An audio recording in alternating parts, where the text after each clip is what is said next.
দ্বিতীয় দফার ভোটের প্রচারের শেষ দিনে বিজেপির প্রার্থী রাজু পাত্র দেখা গেল তার কেন্দ্রে মোট প্রচারে সকাল থেকেই ব্যস্ত।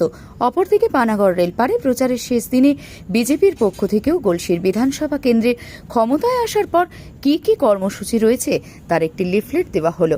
আর এই লিফলেটে কি কি কর্মসূচি রয়েছে সেই বিষয়ে বিজেপি নেতা রমন শর্মা জানান, আমরা জানি যে আগামী নির্বাচন 29 তারিখে, কাল পেরোলেই পরশুদিন।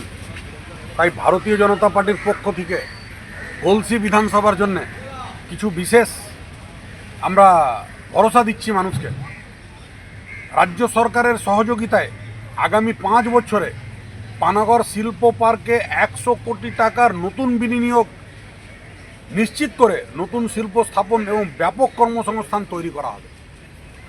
পানাগড় শিল্প পার্কে নিয়োগের ক্ষেত্রে অনিয়মের অভিযোগের তদন্ত করে আর দেখতে একটি কমিটি গঠন করা হবে। যোগ্য স্থানীয়দের অগ্রাধিকার এবং মেধার ভিত্তিতে স্বচ্ছ নিয়োগ নিশ্চিত করা হবে। কর্মসংস্থানের সৃষ্টির লক্ষ্যে আগামী 3 বছরের মধ্যে গলসি 1 এবং কাঁকসা ব্লকে বন্ধ হয়ে যাওয়া রাইস মিলগুলো পুনরায় চালু করা হবে।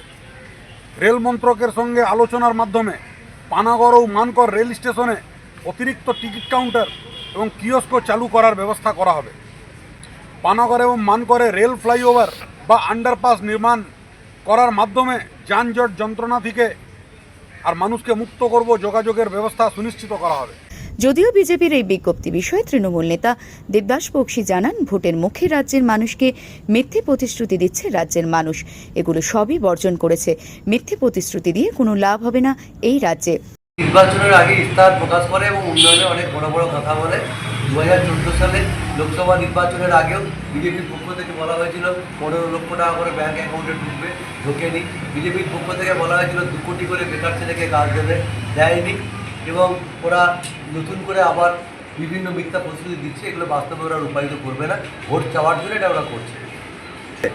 রাজ্যের মানুষ খুব ভালো করে জানে যে বিজেপি কখনোই মিথ্যা যারা সত্যি কথা বলে না, রাজ্যের মানুষ গ্রহণ করবে না। এখন 4 তারিখ সিংহাসনে কে বসতে চলেছেন সেটি এখন দেখার বিষয়। পানাগড় থেকে নিজস্ব প্রতিবেদন, সারা বাংলা দর্পণ।